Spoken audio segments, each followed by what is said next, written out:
Dear students, अब तक हम टेंस को और एक्टिव वॉइस के टॉपिक को कंप्लीट कर चुके हैं और मुझे उम्मीद है कि आपको वो अच्छी तरह समझ में आया होगा। और इससे आगे के जो टॉपिक हैं वो पिछले वाले टॉपिक से कनेक्टेड हैं कि जब तक वो टॉपिक हमारे समझ में नहीं आते तब तक हम आगे के टॉपिक को नहीं पढ़ सकते हैं। और आज हम एक नया टॉपिक शुरू करने जा रहे हैं जिसका नाम है रिपोर्टेड स्पीच। उसको नरेशन के नाम से भी जाना जा सकता है। तो रिपोर्टेड स्पीच, नरेशन या फिर डायरेक्ट इनडायरेक्ट स्पीच, इन नामों से इस टॉपिक को जाना जाता है। और मेनली इसको डायरेक्ट इनडायरेक्ट स्पीच के नाम से भी हम समझने के लिए इसको बोल सकते हैं। तो देखो, दो तरह की स्पीच होती है। स्पीच मतलब कथन। तो कथन होता है वो दो तरह का होता है। एक होता है डायरेक्ट स्पीच और एक होती है इनडायरेक्ट स्पीच। तो डायरेक्ट स्पीच किसको बोलते हैं, इनडायरेक्ट स्पीच किसको बोलते हैं, वो सबसे पहले हम देखते हैं कि जैसे मैंने जो कथन आपसे कहा, तो जो मैंने कहा कि तुम घर जाते हो, ठीक है, तुम घर जाते हो, तो मेरे शब्दों को आप वैसे कि वैसे अगर किसी से जाकर के बोलोगे, जैसे मैंने आपसे कहा तुम घर जाते हो, तो आप जैसे मेरे शब्दों को वैसे कि वैसे अगर किसी दूसरे व्यक्ति से बोलोगे तो वो होती है डायरेक्ट स्पीच, ठीक है। और मेरे कथन को जब आप अपने शब्दों में बोलोगे तो उसको बोलते हैं इनडायरेक्ट स्पीच। जैसे एक एग्जाम्पल है, राम ने श्याम से कहा मैं घर जाता हूँ, ठीक है ना। राम ने श्याम से कहा मैं घर जाता हूँ। जैसे राम और श्याम दो लड़के हैं और राम ने श्याम से कहा मैं घर जाता हूँ, ठीक है। राम ने किससे कहा, श्याम से।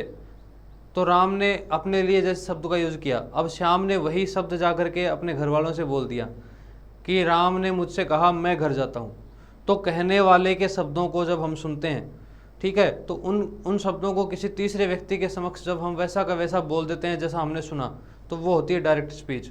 और कहने वाले के शब्दों को हम जब अपने शब्दों में कहते हैं तो वो होती है इनडायरेक्ट स्पीच, ठीक है।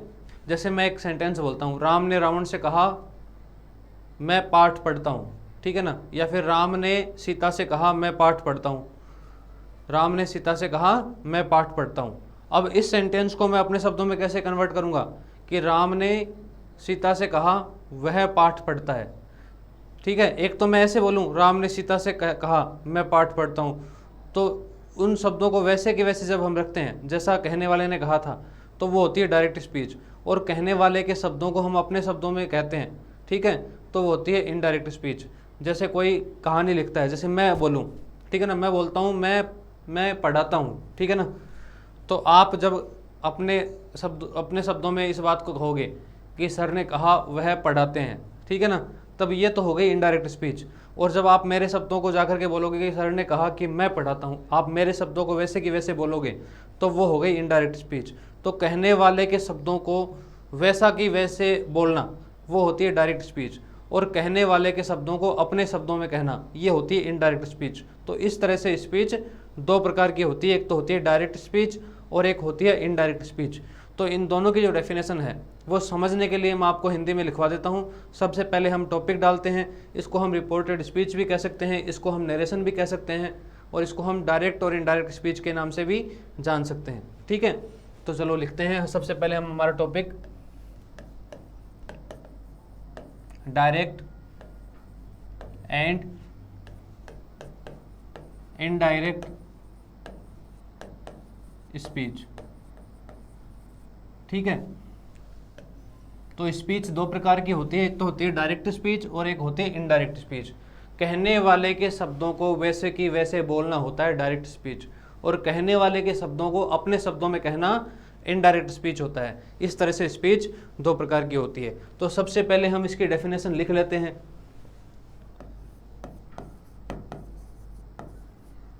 तो देखिए, सबसे पहले मैं लिख रहा हूं डायरेक्ट स्पीच।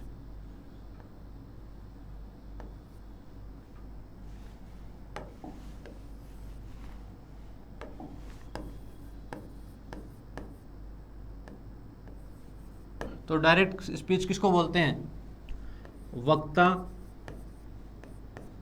या फिर कहने वाले के शब्दों को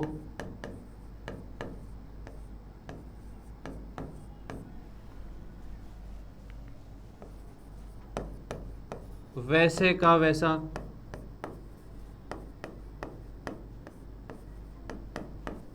बोलना।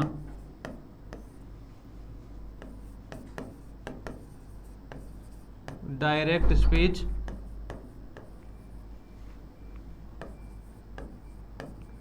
कहलाता है। कहने वाले के शब्दों को वैसे की वैसे कहना डायरेक्ट स्पीच कहलाता है, ठीक है। और इनडायरेक्ट स्पीच किसको बोलते हैं? देखो,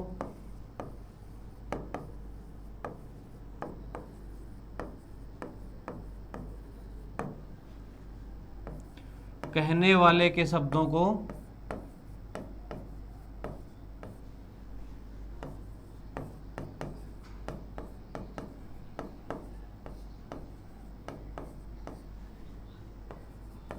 अपने शब्दों में,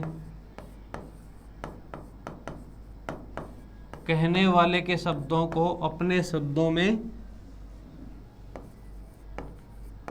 कहना इनडायरेक्ट स्पीच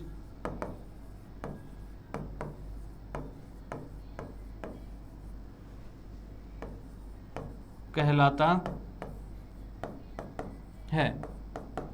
तो देखिए, इसकी डेफिनेशन मैंने आपको बता भी दी थी और लिखवा भी दी है। एक बार आप अपनी कॉपी में ये जो डेफिनेशन है इसको उतार लीजिए। जैसे देखो, इसको मैं बोल करके एक बार और आपको बता देता हूँ कि जो डायरेक्ट स्पीच होती है वो क्या होती है? वक्ता या कहने वाले के शब्दों को वैसे का वैसे बोलना डायरेक्ट स्पीच कहलाता है। मतलब किसी ने जो बात हमें बोली है उस बात को वैसे का वैसा बोलना डायरेक्ट स्पीच कहलाता है। और जो कहने वाले की जो बात है, इनडायरेक्ट स्पीच किसको बोलते हैं? कहने वाले के शब्दों को अपने शब्दों में कहना इनडायरेक्ट स्पीच कहलाता है, ठीक है। तो इसको आप अपनी कॉपी में उतार लीजिए और फिर आगे हम पढ़ेंगे।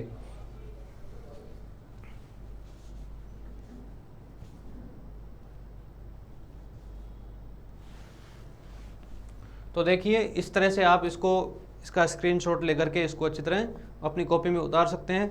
बाकी डेफिनेशन मैंने आपको किसको डायरेक्ट स्पीच बोलते हैं, किसको इनडायरेक्ट स्पीच बोलते हैं, ये आपको मैंने बता दिया है। इसके बाद में आप देखिए कि जो डायरेक्ट और इनडायरेक्ट स्पीच है इसका हमारे एग्जाम में 4 नंबर का क्वेश्चन पूछा जाता है अक्सर, ठीक है। कि 4 नंबर के टॉपिक आते हैं। पहला टेंस भी 4 नंबर के आते हैं, डायरेक्ट इनडायरेक्ट भी 4 नंबर के आते हैं। तो टोटल जो 10th क्लास में जो 15 नंबर का पेपर होता है उसमें से 8 नंबर के 2 टॉपिक ही आते हैं। तो देखिए ये हमारे लिए कितना इंपॉर्टेंट है और इसको हमें अच्छी तरह से समझना है। तो देखिए, अब आगे जो हमारा क्वेश्चन आता है वो डायरेक्ट स्पीच हमें दी हुई आएगी और हमें इनडायरेक्ट में उसको कन्वर्ट करना है। तो इसके क्या रूल होते हैं, किस तरह से हमारे से क्वेश्चन पूछा जाएगा, वो भी हम देखते हैं एक एक करके इनके एग्जाम्पल लेते हुए। तो देखिए, इसमें सबसे पहले जो प्रोनाउन से रिलेटेड चेंज होते हैं कि प्रोनाउन से रिलेटेड क्या चेंज होंगे और इसमें कौन कौन से पार्ट सेंटेंस के होते हैं उसको हम पहले देखते हैं।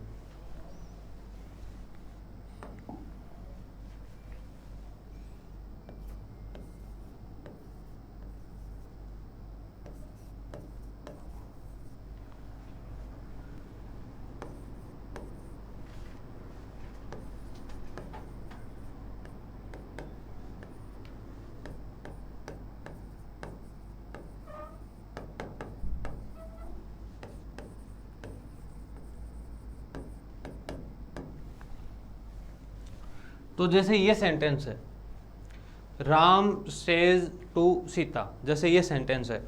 अब हम ये देखना है हमें कि ये डायरेक्ट स्पीच है या इनडायरेक्ट स्पीच है।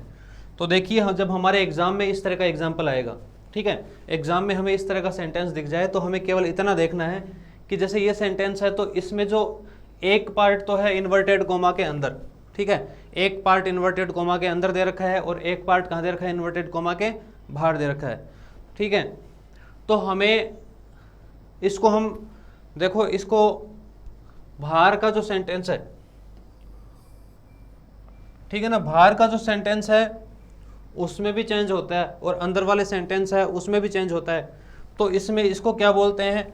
बाहर वाला जो सेंटेंस होता है उसकी जो वर्ब होती है उसको बोलते हैं हम रिपोर्टिंग वर्ब, ठीक है ना, ठीक है ना, रिपोर्टिंग वर्ब बोलते हैं। या फिर बाहर वाला सेंटेंस इसको हम रिपोर्टिंग स्पीच भी बोल सकते हैं। बाहर वाले सेंटेंस को हम पूरे सेंटेंस को रिपोर्टिंग स्पीच भी बोल सकते हैं और अकेली वर्ब को क्या बोलेंगे? Reporting verb. और जो अंदर वाला जो सेंटेंस है उसको हम रिपोर्टेड स्पीच बोलते हैं, ठीक है ना, और अंदर वाली जो वर्ब है उसको क्या बोलेंगे? रिपोर्टेड वर्ब बोलेंगे। तो इस तरह से दो पार्ट आते हैं सेंटेंस में, एक तो होता है इन्वर्टेड कोमा के अंदर और एक होता है इन्वर्टेड कोमा के बाहर। तो दोनों ही जगह हमें कुछ चेंज करना होता है।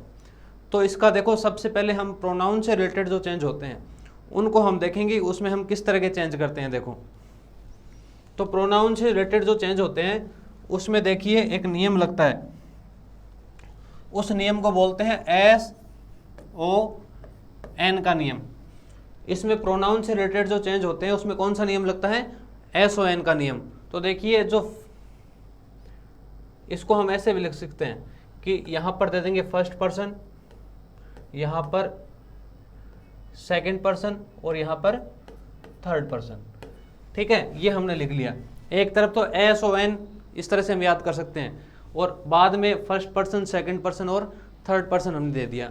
तो इसको एक बार समझने के लिए आप ये चीज़ याद रखिए कि जो फर्स्ट पर्सन होता है वो किसके अकॉर्डिंग चेंज होता है? सब्जेक्ट के अकॉर्डिंग। ठीक है ना, फर्स्ट पर्सन किसके अकॉर्डिंग चेंज होगा? सब्जेक्ट के अकॉर्डिंग। और सेकंड पर्सन किसके अकॉर्डिंग चेंज होगा? ऑब्जेक्ट के अकॉर्डिंग। और थर्ड पर्सन में क्या होगा? No change. अब देखो कौन सा, अब ये तो हमें SON तो याद हो गया कि SON का मतलब होता है फर्स्ट पर्सन सब्जेक्ट के अकॉर्डिंग चेंज होगा, सेकंड पर्सन ऑब्जेक्ट के अकॉर्डिंग चेंज होगा और थर्ड पर्सन में नो चेंज होगा। तो देखिए हम किस तरह से इसको समझेंगे।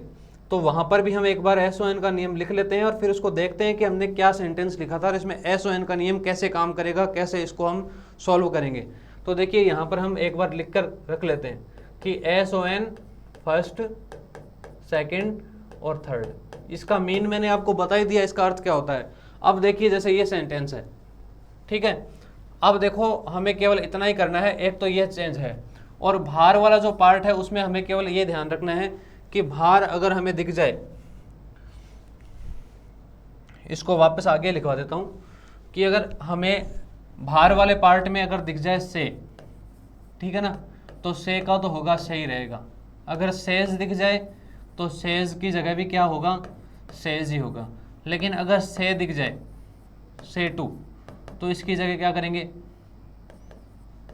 टेल करेंगे।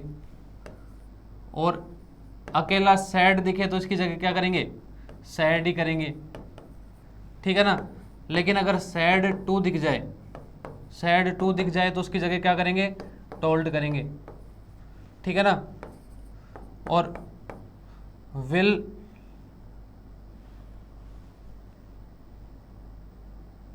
विल अगर हमें विल से दिख जाए, ठीक है ना, तो उसकी जगह हम क्या करेंगे? विल टेल कर देंगे। ठीक है ना। लेकिन इसके बाद में टू आना चाहिए, इसके बाद में क्या आना चाहिए? टू आना चाहिए। इस तरह के चेंज हम करेंगे। अगर विल या सेल, अगर विल या सेल के बाद में, अगर जैसे विल या सेल के बाद में अगर से दिख जाए या सैड दिख जाए, तो उसके बाद में अगर विल या सेल के बाद में से दिख जाए, है ना, तो उसके बाद में अगर टू है तो ही हम उसकी जगह टेल करेंगे। और अगर सैड के बाद में अकेला सैड दिखे तो उसकी जगह सैड ही रहेगा। लेकिन सैड के बाद में हमें टू दिख जाए तो उसकी जगह हम क्या कर देंगे? टोल्ड कर देंगे। इस तरह का इसमें चेंज होगा। तो लेकिन अगर टू नहीं हो ना इनके आगे, तो फिर कोई चेंज नहीं होगा। अगर इनके आगे टू नहीं है तो ये वैसे की वैसे बने रहेंगे। से की जगह से रहेगा और सैड की जगह सैड रहेगा और विल से की जगह विल से ही लिखेंगे। लेकिन अगर टेल है, ठीक है ना, अगर विल से के बाद में अगर टू दे रखा है, इन सब के बाद में अगर टू है ना, तो से की जगह टेल कर देंगे, सैड की जगह टोल्ड कर देंगे और विल से की जगह विल टेल कर देंगे। लेकिन अगर टू नहीं है तो इनके फॉर्म में, इनके जो वर्ब की जो जैसा दे रखा है वैसे की वैसे हमें रखना है। तो देखिए एक सेंटेंस हम करके देख लेते हैं, उसको आप उसके बाद में आपको आसानी से ये चीज़ समझ में आ जाएगी। जैसे देखिए ये सेंटेंस है, ठीक है। अब मैंने ऐसे बताया किसी भी सेंटेंस में अगर टू दे रखा है ना, विल सेल या फिर से, सैड, ठीक है ना, इनके बाद में अगर टू है तो ही चेंज होगा, नहीं तो कोई चेंज नहीं होगा। तो अब देखो इसमें हमने ये किया है राम, अब सेज के बाद में क्या दे रखा है? टू दे रखा है, तो सेज की जगह क्या कर दूंगा मैं? टेल्स। राम टेल्स सीता, ठीक है ना। और इसके बाद में इन दोनों सेंटेंस को हम किससे जोड़ेंगे? दैट से जोड़ेंगे। अब देखो ये तो बाहर की तरफ क्या चेंज होगा ये बता दिया मैंने कि बाहर की तरफ इस वर्ब में तभी चेंज होगा जब इसके बाद में टू दे रखा है और क्या चेंज होगा ये मैंने आपको पहले लिखवा दिया है, ये मैंने पहले आपको लिखवा दिया। अगर से अकेला है तो उसकी जगह से ही रहेगा, अगर सेज है उसकी जगह, अगर सेज के बाद में सेज भी अकेला है तो उसकी जगह भी सेज ही रहेगा। सेड टू है तो क्या हो जाएगा, टेल हो जाएगा। सैड अकेला है तो उसकी जगह सैड ही रहेगा। सैड के बाद में अगर टू है तो उसकी जगह टोल्ड हो जाएगा।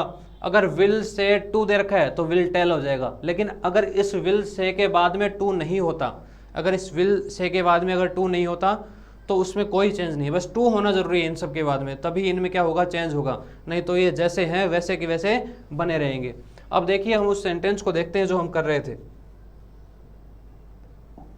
जैसे ये सेंटेंस है, अब एस ओ एन का नियम कहाँ लगेगा, अंदर वाले सब्जेक्ट और ऑब्जेक्ट में ये लगेगा ये रूल। तो किस तरह से हमें चेंज करना है, देखो अब आई है, आई कौन सा पर्सन है, फर्स्ट पर्सन। अब ये फर्स्ट पर्सन जो है, ये जो बाहर की तरफ सेंटेंस में जो सब्जेक्ट दे रखा है उसके अकॉर्डिंग चेंज होगा। ये जो अंदर वाला फर्स्ट पर्सन किसके अकॉर्डिंग चेंज होगा, सब्जेक्ट के अकॉर्डिंग।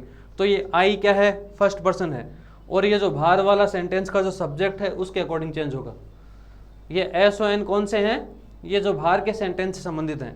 अब देखिए इसमें कैसे करना है, फर्स्ट पर्सन सब्जेक्ट के अकॉर्डिंग। अब फर्स्ट पर्सन क्या है, आई है, ठीक है। तो आई जब इस सब्जेक्ट के अकॉर्डिंग चेंज होगा, तो सब्जेक्ट क्या है, राम, और राम के लिए हम आई का यूज नहीं करते हैं, राम के लिए हम किसका यूज करेंगे, ही का, ठीक है ना। और ही के साथ इज भी नहीं आएगा, हिज के साथ एम भी नहीं आएगा, यहां पर क्या आएगा, इज आएगा। He is going to home. इस तरह से हम चेंज करेंगे। तो आज हमने ये सीखा है कि एक एक्टिव, जो हम डायरेक्ट से इनडायरेक्ट सेंटेंस जब चेंज करते हैं, तो आज हमने ये सीखा है कि डायरेक्ट सेंटेंस होता क्या है, इनडायरेक्ट सेंटेंस क्या होता है, उसमें किस तरह के चेंज होते हैं। तो सबसे पहले हमने आज क्या देखा, एस ओ एन का नियम पढ़ा। उसके बाद में रिपोर्टिंग, कौन से सेंटेंस को रिपोर्टिंग स्पीच बोलते हैं, कौन से सेंटेंस को रिपोर्टेड सेंटेंस बोलते हैं या रिपोर्टेड स्पीच बोलते हैं, उसमें रिपोर्टिंग वर्ब में किस तरह के चेंज होंगे ये हमने सीखा। इसके बाद में जो टेंस से रिलेटेड जो चेंज होते हैं वो अब हम आगे आने वाली क्लास में सीखेंगे।